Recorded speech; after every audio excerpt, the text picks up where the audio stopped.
Hello dear students.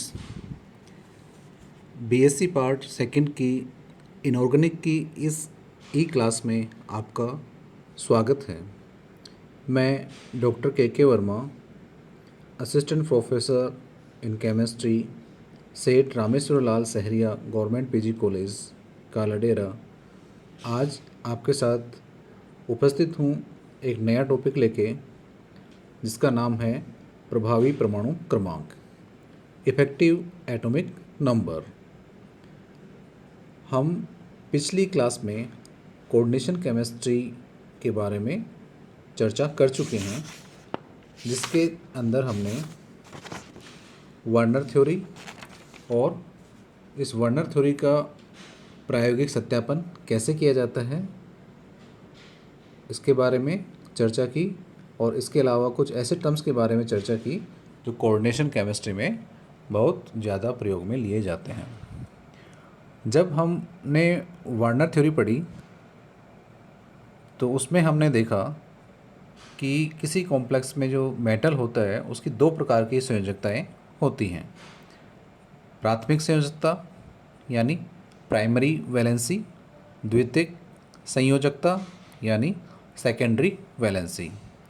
और साथ में हमने यह भी पढ़ा कि प्राइमरी वैलेंसी जो है यानी प्राथमिक संयोजकता जो है केवल ऋणायन द्वारा संतुलित होती है या संतुष्ट होती है, जबकि सेकेंडरी वैलेंसी है जो ऋणायन द्वारा अथवा किसी ऐसे परमाणु या आयन द्वारा भी संतुष्ट हो सकती है जिसके पास एकांकी इलेक्ट्रॉन युग्म हो।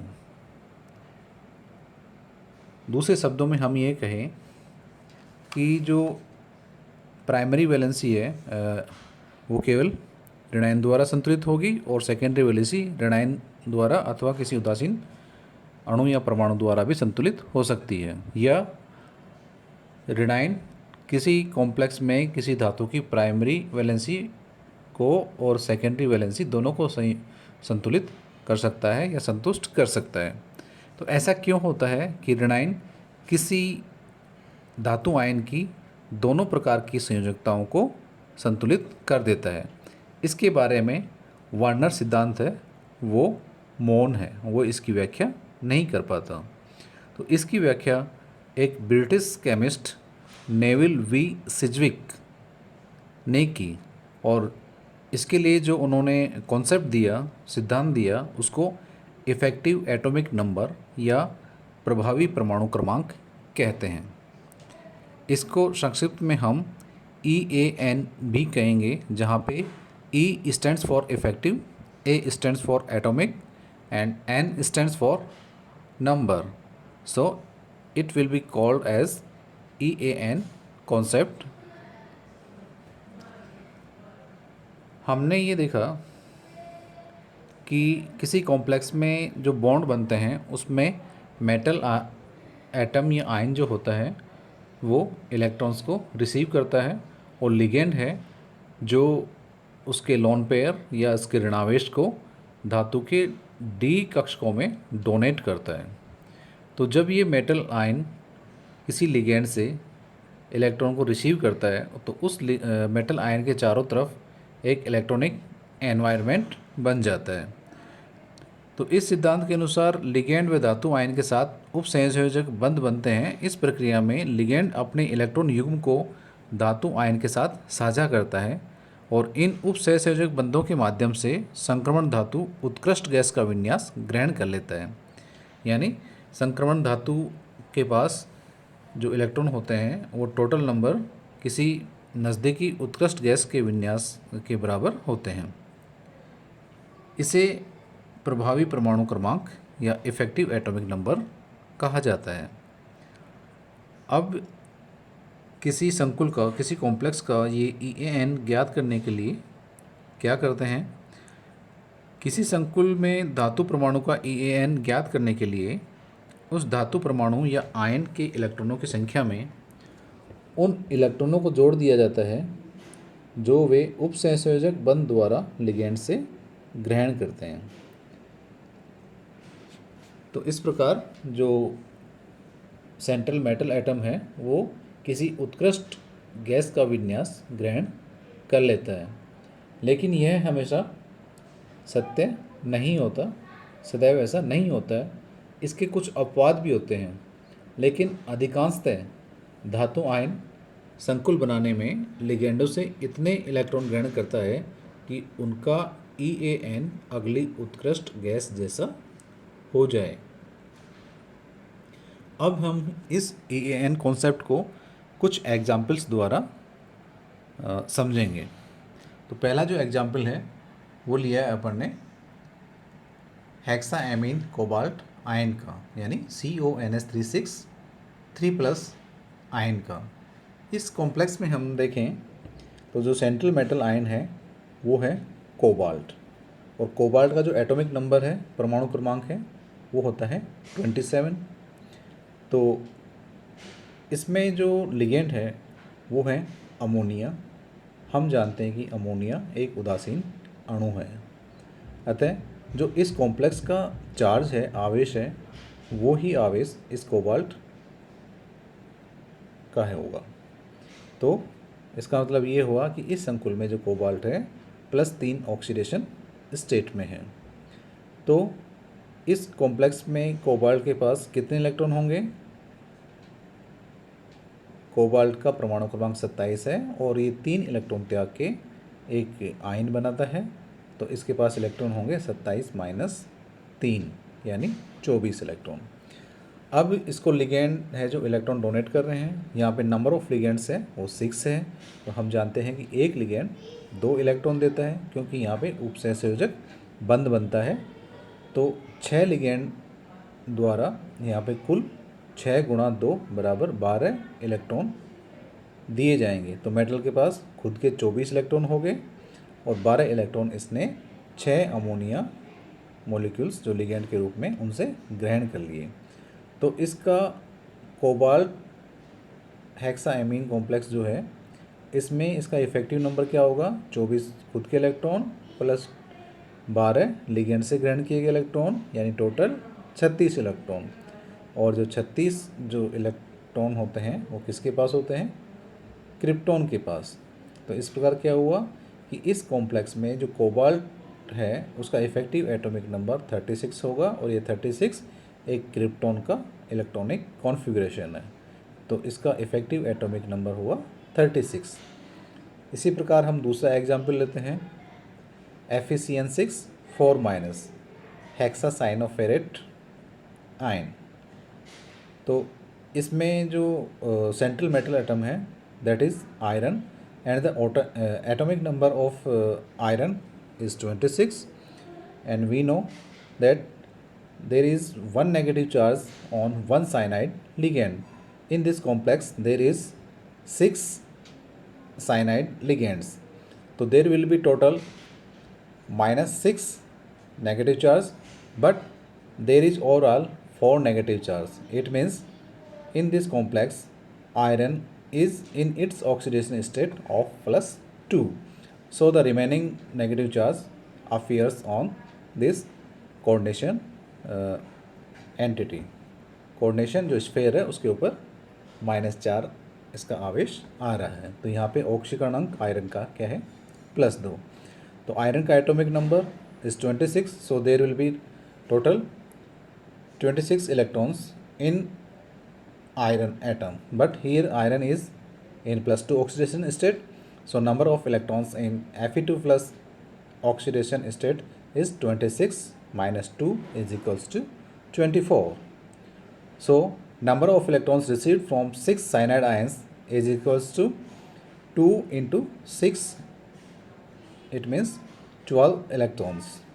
So effective atomic number of iron in hexacyanoferrate ion will be 24 + 12 means 36, and we know it is the electronic configuration of krypton.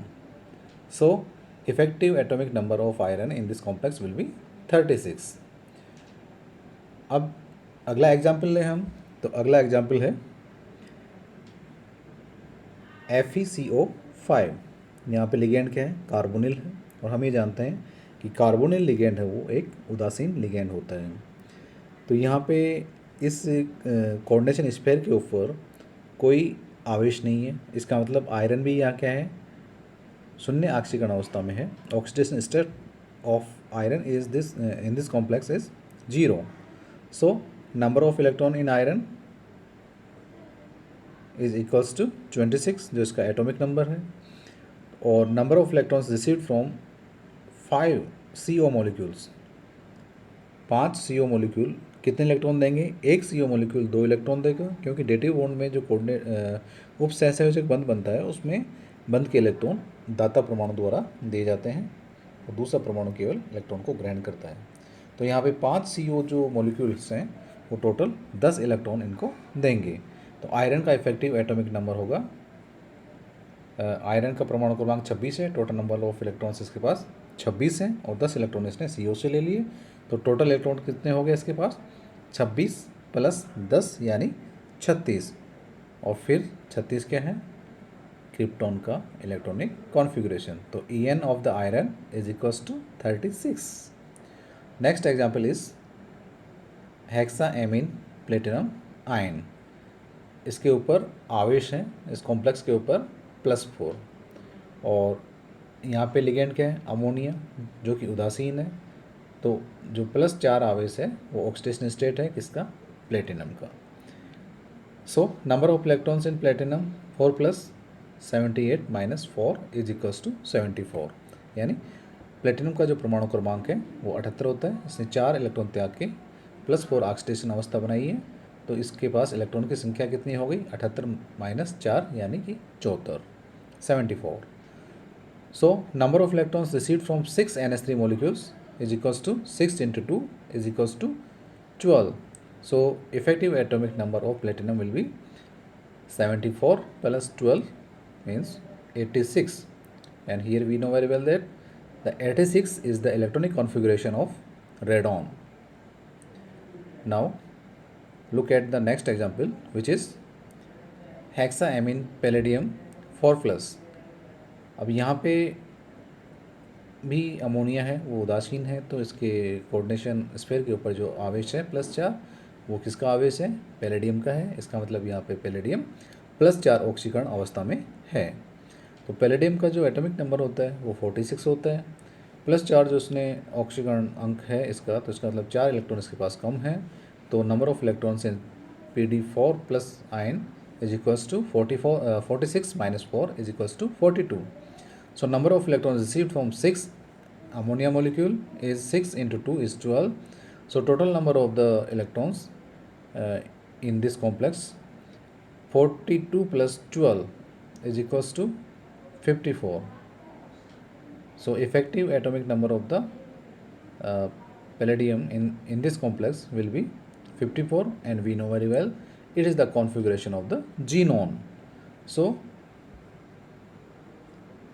effective atomic number of the palladium will be 54. And next example of this lecture is the tetracyanoniclate ion. अब यहाँ पे क्या है, केंद्रीय धातु परमाणु क्या है, निकिल है, और निकिल का परमाणु क्रमांक कितना होता है, 28। तो इसके पास कितने इलेक्ट्रॉन होने चाहिए, 28। लेकिन हम यहाँ पे देखेंगे इस कोऑर्डिनेशन स्फीयर पे -2 आवेश है, और हम ये जानते हैं कि इसमें लिगेंड क्या है, साइनाइड है, और साइनाइड के ऊपर आवेश होता है -1।